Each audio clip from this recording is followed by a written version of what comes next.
Hey, it's Maitre from Language Maitre, and today I'm going to go over the homophone do. Do meaning an action, which is spelled D-O, and do meaning a particular period of time, which is spelled D-U-E. So the first example is, what do you do for a living? What do you do for a living?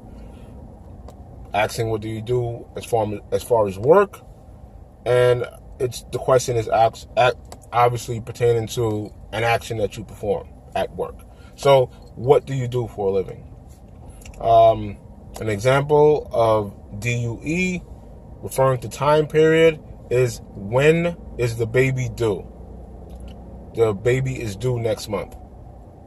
So when you're speaking and referring to a certain time period, you want to know when the baby is due, when the woman is going to give birth. You'll use the DUE, when is the baby due? All right. Another example using the DO. How do you do that? How do you do that? How do you make chocolate cake? How did, past tense, how did you learn English? All right. So once again, referring to an action.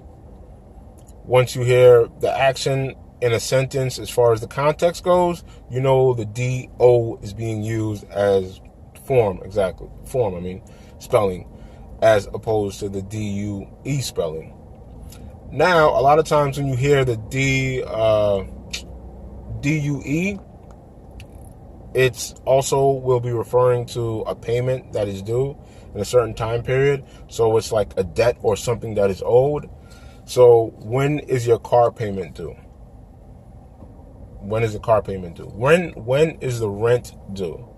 The rent is due next month. All right?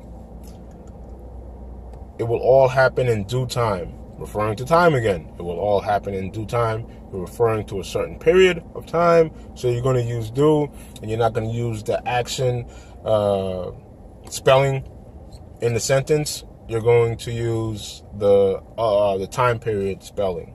All right? So do and do, two homophones, completely different meanings.